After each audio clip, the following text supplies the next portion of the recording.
नमस्कार, स्वागत है आपका हमारी खास पेशकश कल की स्ट्रैटेजी में। मैं हूं विवेक मित्तल। दोस्तों, कल की स्ट्रैटेजी समझने से पहले आज की स्ट्रैटेजी देख लेते हैं। आज मार्केट में क्या कुछ हुआ, क्या कुछ बड़ी चीज़ें थी जिनकी वजह से हमने मार्केट में तेज मूवमेंट आते हुए देखा। शुरुआती सत्र में ही मार्केट में तेज गिरावट देखने के लिए मिली थी। कारण उसका स्पष्ट था कि डोनाल्ड ट्रंप, जो कि काफ़ी वोलेटाइल नेचर के माने जाते हैं, उन्होंने एक बार फिर अपनी स्टेटमेंट से पूरी दुनिया को हिला दिया। उन्होंने स्टील और एल्युमिनियम पर टैरिफ 25% से बढ़ाकर 50% कर दिया, यानी दोगुना कर दिया। अब इससे हुआ क्या कि पूरा बाजार नाखुश हो गया। पूरी ग्लोबल मार्केट में तेज़ गिरावट थी। भले एशियन मार्केट्स हों, इंडियन मार्केट हो, सब जगह पर तेज़ गिरावट देखने के लिए मिल रही थी। और ना सिर्फ डोनाल्ड ट्रंप के इस कदम से मार्केट गिरे, इनफैक्ट मार्केट के गिरने का दूसरा रीज़न ये भी था कि यूरोप ने भी धमकी दे दी कि अमेरिका पर अब हम टैरिफ लगाएंगे और ज़्यादा तेज़ी से लगाएंगे। तो ये एक अब टैरिफ और गंदा रूप बनता हुआ दिखाई दे रहा है। और अभी तक तो अमेरिका के जो राइवल कंट्रीज़ थे, अमेरिका उन्हीं के साथ इस तरह की हरकतें करता था, चाइना के साथ या दूसरे देशों के साथ। लेकिन अब उसने अपने मित्र देशों के साथ भी करना शुरू किया और मित्र देश भी उस पर नाराज़ हैं। तो ये थोड़ा सा मार्केट को नाखुश करने वाली चीज़ लगी और उसका इम्पैक्ट था कि आज बाज़ार में तेज़ गिरावट थी। लेकिन इंडियन मार्केट में एक अच्छी चीज़ ये थी कि इंडियन मार्केट की इंटरनल स्ट्रेंथ अच्छी थी। आज आईटी शेयरों को छोड़कर बाकी सारे शेयर अपनी कोशिश कर रहे थे इस मार्केट को ऊपर लाने की। हालांकि मेटल शेयर भी आज गिरे हुए थे इस स्टील और एल्युमिनियम पर टैरिफ बढ़ाने से। तो अगर हम देखें तो मार्केट ने करीब 11-12 बजे से ही रिकवरी तेज शुरू कर दी थी और एक समय बिल्कुल ग्रीन मार्क की तरफ लौट आया था मार्केट। और क्लोजिंग भी कुछ इसी तरह की रही कि सेंसेक्स में केवल 0.09% की गिरावट देखने के लिए मिली। निफ्टी भी -0.014% ही रहा। मिड कैप इंडेक्स और स्मॉल कैप इंडेक्स में अच्छी तेजी थी। निचले स्तरों पर अच्छी खरीदारी देखने के लिए मिली और दोनों ही इंडेक्स हरे निशान में बंद हुए। निफ्टी आईटी, जैसा हमने बताया कि यहाँ पर थोड़ी कमज़ोरी थी, करीब 0.25% की गिरावट देखने के लिए मिली। और निफ्टी बैंक ने सपोर्ट करने की कोशिश की, मार्केट में करीब 0.25% की बढ़त देखने के लिए मिली।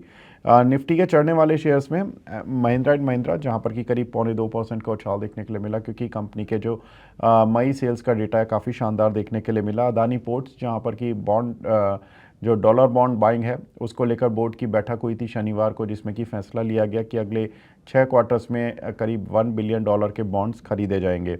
आईसीआईसीआई बैंक, जहाँ पर कि इंटरेस्ट रेट पर जो आरबीआई की बैठक होने वाली है, उससे पहले जो बैंकिंग शेयर हैं उनमें एक अच्छी स्ट्रेंथ बनती हुई दिखाई दी। उसमें प्राइवेट बैंक्स में लीड कर रहा था आईसीआईसीआई।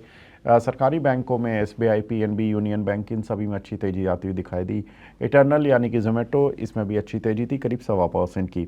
निफ्टी के गिरने वाले शेयर्स में टाटा मोटर्स, जहाँ पर कि थोड़े सेल्स डेटा खराब आए थे, मई के करीब 8.25% की सेल्स में गिरावट थी, जिसकी वजह से काउंटर पर आज दबाव बनता हुआ दिखाई दिया। टाटा स्टील, जेएसडब्ल्यू स्टील, जो मेटल पर टैरिफ बढ़ा है उसका एक सीधा इम्पैक्ट, जिसकी वजह से काउंटर दोनों ही लाल निशान में बंद हुए। टेक महिंद्रा, ग्लोबल मार्केट में काफ़ी एक्सपोजर है आईटी कंपनीज का, तो इसलिए टेक महिंद्रा आज लीड कर रहा था गिरने वाले शेयरों में। अगर मिड कैप के चढ़ने वाले शेयर देखें तो सीडीएसएल, जहां पर कि 10% का उछाल देखने के लिए मिला। एनएसई का आईपीओ प्लस रिजल्ट्स प्लस जो मार्केट का सेंटीमेंट, जो सेबी के नियम बदलने की वजह से बदला इन शेयरों के लिए, उसकी वजह से हमने देखा कि बीएसई, एनएसई, बीएसई, सीडीएसएल और कैंप्स, इस तरह के सभी शेयरों में अच्छी तेज़ी देखने के लिए मिली। येस बैंक में करीब 8.5% का उछाल। कल वहाँ पर बोर्ड बैठक होने जा रही है जिसमें कि फंड रेजिंग की पर विचार किया जाएगा। शेयर में आज 8.5% का जंप था।